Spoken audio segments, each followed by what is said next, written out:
A graça e a paz do Senhor Jesus. Veremos hoje o capítulo de número 2 do livro de Daniel. O livro de Daniel tem 12 capítulos. Veremos hoje o sonho de Nabucodonosor. Estamos estudando assim esse livro de Daniel. Daniel, Deus é meu juiz, que basicamente se divide em duas partes, duas grandes partes. Do capítulo 1 ao capítulo 6, nós veremos as suas narrativas. E do 7 ao 12, nós veremos as suas visões. Então agora nós estamos vendo as suas narrativas. Ressaltamos que as histórias de Daniel e de seus amigos ilustram a fidelidade de Deus, fidelidade deles a Deus e a supremacia de Deus sobre todas as nações. O livro de Daniel tem o seguinte propósito: preparar o povo de Deus para o período de Antíoco Epífanes, fornecer encorajamento para os que viveriam durante aquele período de perseguição, apontar para além desse período para a vinda de Cristo. Será Cristo quem destruirá todos os reinos humanos. Será Cristo que estabelecerá o seu reino eterno de justiça e paz. Também constituir-se de um grande alento para o povo de Deus, em tempos de perseguição, e continuar a inspirar aqueles que sofrem perseguições em nossos dias. E principalmente, dar aos exilados e aos primeiros dentre eles que voltarem para a terra prometida a certeza de que Deus estava no controle da história, e também que ele, seu profeta Daniel, havia falado a verdade a respeito dos prolongados sofrimentos antes do estágio final do reino de Deus. Provavelmente foi escrita ali por volta de 539 a.C. Ressaltamos que as histórias de Daniel e de seus amigos, 12 capítulos, 330 versículos, apresentam algumas características interessantes, ilustram a fidelidade de Deus, mostram-nos a confiança ousada deles em Deus, independentemente das circunstâncias, revela o conhecimento deles da supremacia de Deus soberano sobre todas as nações. Daniel e seus amigos foram fiéis a Deus durante o tempo que passaram no exílio. Podia-se confiar no fato de que Daniel era verdadeiro em suas palavras, porque ele nunca fez concessões aos seus captores. Deus tem o controle absoluto de toda a história. O exílio prolongou-se por todo o período em que 4 reinos governaram o povo de Deus por causa do seu contínuo pecado. No futuro, sofrimentos continuariam a sobrevir a Israel, mas o ungido, o Cristo, viria e traria a salvação. Daniel viveu cerca de 200 a 300 anos antes dos acontecimentos descritos pelos profetas. Ele é contemporâneo a diversos personagens bíblicos importantes, como Jeremias, Ezequiel, Obadias, Zacarias, Ageu, Malaquias, Edequias, Zorobabel, Esdras, Neemias. Jerusalém também estava destruída naquela época, o templo estava em ruínas, o povo estava no exílio, os governantes eram iníquos e pareciam ser triunfantes, a esperança do povo parecia ter se desvanecido como nação. Eu sou o pastor Daniel Deusdete da igreja Os Semeadores. Abra aí a sua Bíblia para você fazer uma leitura prévia do capítulo 2 antes de nos ouvir. Também em nosso blog site jamaisdesista.com.br você vai encontrar a parte escrita dessa narrativa. Como dissemos, estamos na primeira parte, seguindo a estruturação da divisão proposta pela Bíblia de Estudo de Genebra. E estamos vendo, nós já vimos a defesa de Daniel e de seus amigos, e agora veremos o sonho de Nabucodonosor. Ele foi o primeiro dos sonhos de Nabucodonosor. Enquanto a serviço de Nabucodonosor, Daniel interpretou os sonhos do rei, demonstrando que era grandemente abençoado por Deus e que Deus estava dirigindo a história para o estabelecimento do seu reino.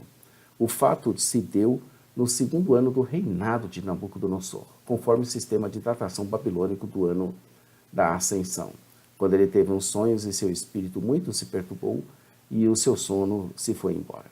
Muito provavelmente depois daquela sabatina pela qual passaram os 4 jovens, que foram tidos por 10 vezes mais sábios que os outros, conforme o rei babilônico. Como Daniel e seus amigos somente foram apresentados 3 anos depois ao rei, conforme preparativos pelos quais teriam de passar para se avistarem com o rei, a contagem do tempo parece contraditória, mas não é se considerarmos que o primeiro ano de treinamento era considerado o ano da ascensão. No antigo Oriente Próximo, era amplamente aceito que os deuses falavam aos seres humanos por meio de sonhos. A agitação de Nabucodonosor é compreensível, pois o sonho tinha implicações para o futuro do seu reino.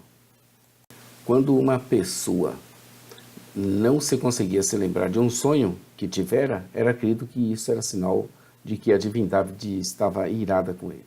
A primeira coisa que ocorre ao rei por causa do seu sonho é chamar os magos, os encantadores, os adivinhadores, os caldeus, aqueles que praticavam adivinhações que faziam uso de meios como a feitiçaria. Suas atividades, nós sabemos, eram proibidas por Deus, conforme a lei e os mandamentos. Repare que na lista dos que ele mandou chamar, incluía os caldeus.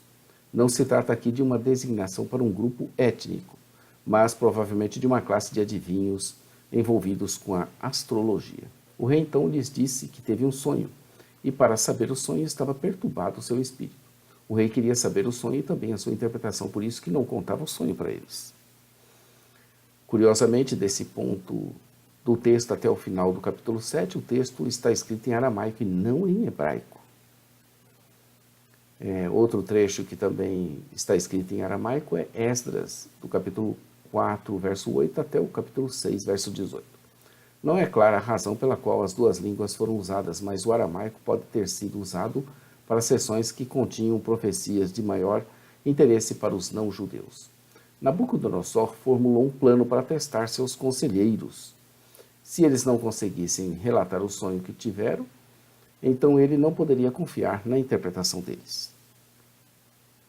Os caldeus perguntaram ao rei, então, qual seria o sonho, e conforme fosse o sonho, eles dariam a ele a devida interpretação. No entanto, o rei insistia que eles é que deveriam contar-lhe o sonho primeiro, e assim ele saberia se eles interpretariam corretamente. O rei estava decidido a não contar, e tornou sua fala irrevogável. Agora, ou eles contariam a ele o sonho, ou algo terrível iria acontecer com todos eles. Se contassem o sonho e a sua interpretação, receberiam presentes e dádivas. Caso contrário, a morte os estaria esperando. Pela segunda vez, como quem, desconsiderando a fala anterior do rei, insistem com ele para que contasse o sonho. O rei viu nisso uma má intenção, procurando apenas ganhar em tempo, uma vez que sabiam tratar-se de uma resolução irrevogável da parte do rei. Então eles desabafaram ao rei, dizendo que na terra ninguém havia que pudessem revelar diante do rei, senão os deuses. Os sábios foram obrigados a confessar que eram incapazes de fazer o que o rei pedia. Eles afirmaram que apenas os deuses têm tal poder e não revelam tais coisas aos homens. O rei se indignou e deu uma ordem para que todos fossem mortos, os magos, os encantadores, os adivinhadores e os caldeus. Em função disso foi que buscara Daniel e aos seus companheiros para serem mortos igualmente com os demais. Mas Daniel, prudentemente e avisadamente, se dirigiu a Arioque, capitão da guarda do rei, que tinha missão da morte deles, e achando graça diante dele, o convenceu a levá-lo diante do rei. Daniel, humilhando-se, convenceu o rei a lhe conceder um prazo, que ele tornar-se-ia um instrumento de Deus para trazer a revelação ao rei. Daniel vai para casa e faz saber o caso a seus demais colegas, que juntos passam a orar e a pedirem a Deus misericórdia e a revelação vinda do céu para esse mistério. Daniel também compreendeu que a sabedoria humana era insuficiente para responder à exigência do rei. Daniel dirigiu-se a Deus como soberano das estrelas, às quais os astrólogos gentios haviam pedido orientação. Eles se encontravam diante de um enigma que somente poderia ser interpretado por revelação de Deus. Mais tarde, Daniel usou o termo como uma referência ao propósito escondido de Deus trabalhando na história. Está lá em 4, verso 9. A resposta de Deus veio a ele em visões noturnas, e Daniel louvou a Deus com grande força.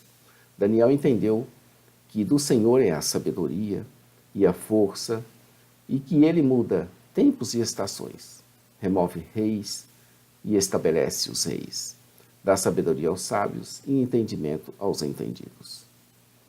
A ti, ó Deus dos meus pais, eu te rendo graças e te louvo. Daniel estava profundamente grato pela misericórdia de Deus em responder à sua oração. A revelação divina recebida por ele demonstrava um violento contraste com o silêncio das divindades falsas dos adivinhos dos gentios. Apenas Deus sabe todas as coisas e é soberano sobre toda a criação. Deus escolheu exaltar Daniel, conferindo-lhe conhecimento especial. Daniel estava mesmo encantado com Deus, que revela o profundo e o escondido, que conhece o que está em trevas, e com ele mora a luz. Ele exaltou o Deus de seus pais e deu graças e louvor, porque dele recebera sabedoria e força. E agora Deus o fez saber o que eles pediram, ou seja, Deus os fez saber esse assunto do rei. Seria interessante uma comparação entre essa oração de gratidão de Daniel com a oração de gratidão de Ana, pelo filho que lhe nasceu. Daniel então se dirige a Arioque e pede para ser introduzido na presença do rei, pois que já tinha a resposta que o rei tanto desejava. Aqui Daniel menciona apenas a interpretação do sonho. O texto assume que ele conhecia também o seu conteúdo. Arioque o introduz à presença do rei, que admirado interroga Daniel, dizendo se ele seria mesmo capaz de interpretar e ainda contar-lhe o sonho. Daniel responde com humildade, dizendo que não há na terra quem o possa fazer, conforme o rei tinha pedido. No entanto, que havia um Deus no céu, o qual revela os mistérios. Como José havia feito no Egito, Daniel atribuiu seu conhecimento do sonho e a sua interpretação à revelação divina. Deus se mostrou superior em sua capacidade de revelar segredos e mistérios. Daniel começa a dizer ao rei o que ele tinha em mente, mesmo antes de começar a dormir.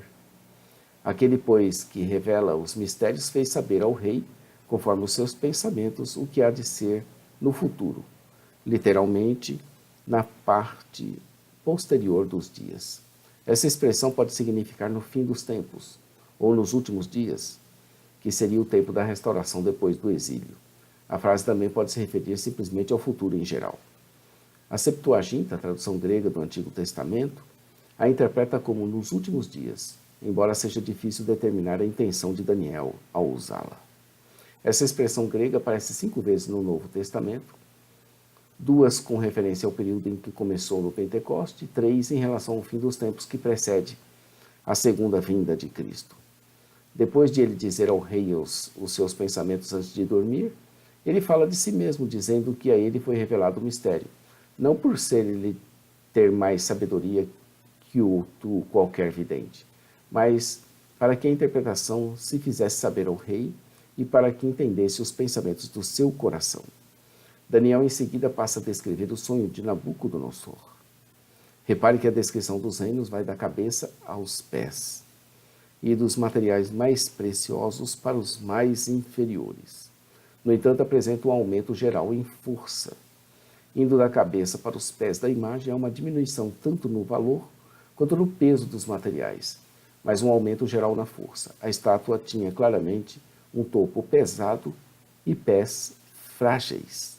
Em seus sonhos, Nabucodonosor contemplava aquela estranha estátua e se admirava dela, quando uma pedra foi cortada sem o auxílio de mãos, a qual feriu a estátua nos pés de ferro e de barro e os esmiuçou. Tudo ficou esmiuçado: o ferro, o barro, o bronze, a prata e o ouro, os quais se fizeram como a pargana das eiras do estio, e o vento os levou, e não se pôde achar mais nenhum vestígio deles. Já a pedra, porém, que feriu a estátua, se tornou uma grande montanha, e assim encheu toda a terra.